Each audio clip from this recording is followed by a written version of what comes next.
أعوذ بالله من الشيطان الرجيم. بسم الله الرحمن الرحيم. ولقد زينا السماء الدنيا بمصابيح وجعلناها رجوما للشياطين وأعتدنا لهم عذاب السعير. وللذين كفروا بربهم عذاب جهنم وبئس المصير. إذا ألقوا فيها سمعوا لها شهيقا وهي تفور تكاد تميز من الغيظ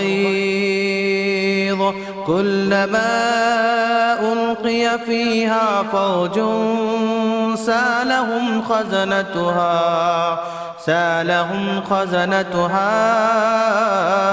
ألم يأتكم نذير.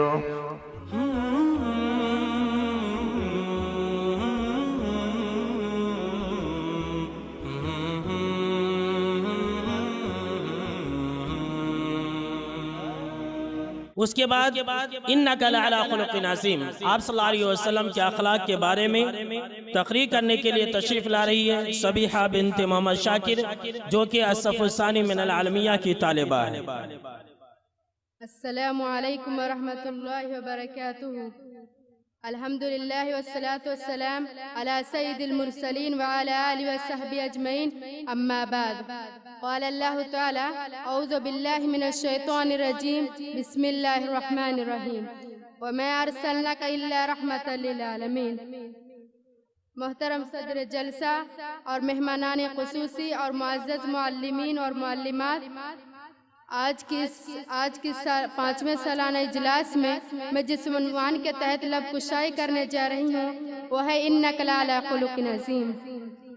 بے شک اے نبی کریم صلی اللہ علیہ وسلم، آپ کے اخلاق بلند مقام پر فائز ہے۔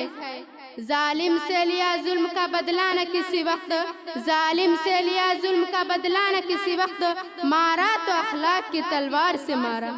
آج سے 1400 سال قبل عرب کی سرزمین پر ایک چاند سے بھی خوبصورت بچہ پیدا ہوا، جس کا نام اسم گرامی محمد تھا۔ وہ بچہ اس قدر خوبصورت تھا کہ چاند اس سے شرمائے، پھول اس کو دیکھنے کے لیے طرف اٹھے۔ وہ بچہ چلتے چلتے اپنی جوانی تک آ پہنچا اور لوگوں میں آمین و صادق کے لقب سے مشہور ہوا۔ ایک دن ایسا آیا کہ اس کو دنیا کا افضل ترین انسان بننا تھا۔ افضل تو بن گیا، لیکن ساتھ ہی ساتھ اس پر مصیبتوں کے پہاڑ ٹوٹنے لگے۔ اللہ کے وہ نبی جیسی ہی لوگوں کو توحید کی طرف بلایا تو لوگوں نے آپ کو سائر کے لقب سے ملقب کیا۔ اے یہود و نصارہ، کیا تمہیں اللہ کے نبی پر لعن طعن کرتے ہوئے شرم نہیں آتی؟ اے یہود و نصارہ، کیا تمہیں اللہ کے مقدس نبی کو گالیاں دیتے ہوئے شرم نہیں آتی؟ آؤ میرے نبی کے اخلاق کو دیکھو۔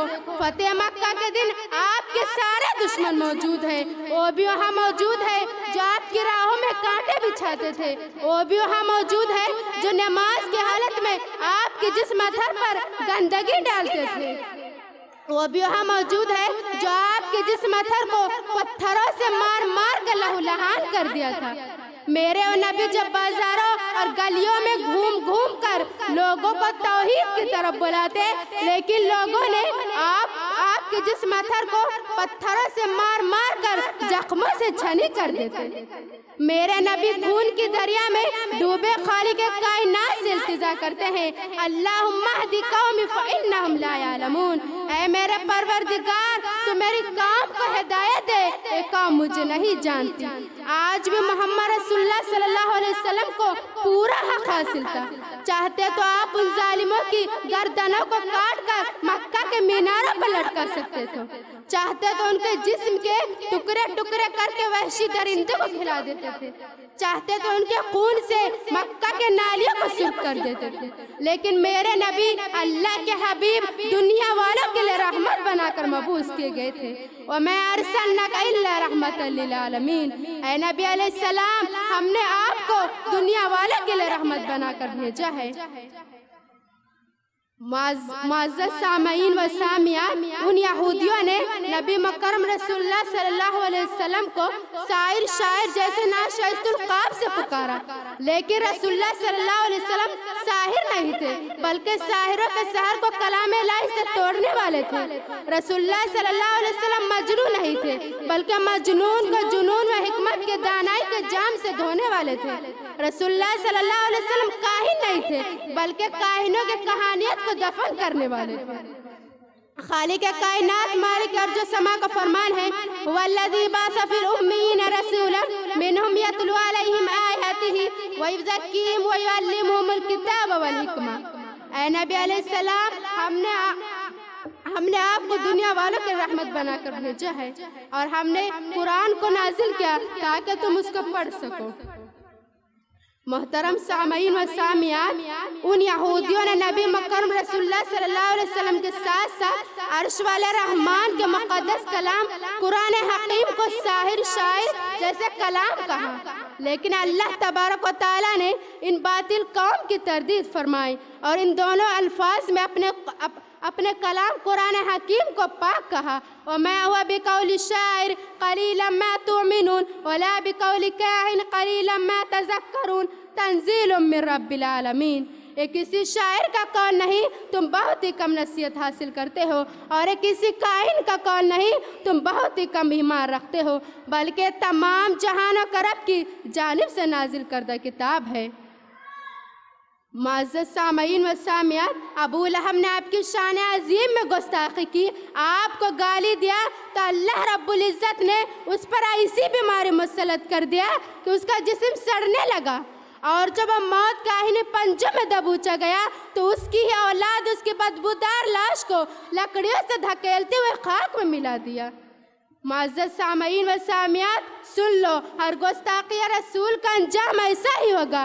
آج بھی وقت ہے، دعوت حق کو اپنا لو، نبی علیہ السلام کے اوصاف کریمہ کو اپنا لو، کامیاب ہو جاؤ گے اور اللہ تعالیٰ تمہیں دنیا اور آخرت میں عزت عطا فرمائے گا. آخر میں اللہ تعالیٰ سے دعا گو ہوں کہ اللہ تعالیٰ ہم تمام مسلمانوں کو نبی کریم صلی اللہ علیہ وسلم کے اخلاق پر چلنے کی توفیق عطا فرمائے. آمین ثم آمین. وآخر دعوانا ان الحمدللہ رب العالمین. والسلام علیکم ورحمۃ اللہ وبرکاتہ.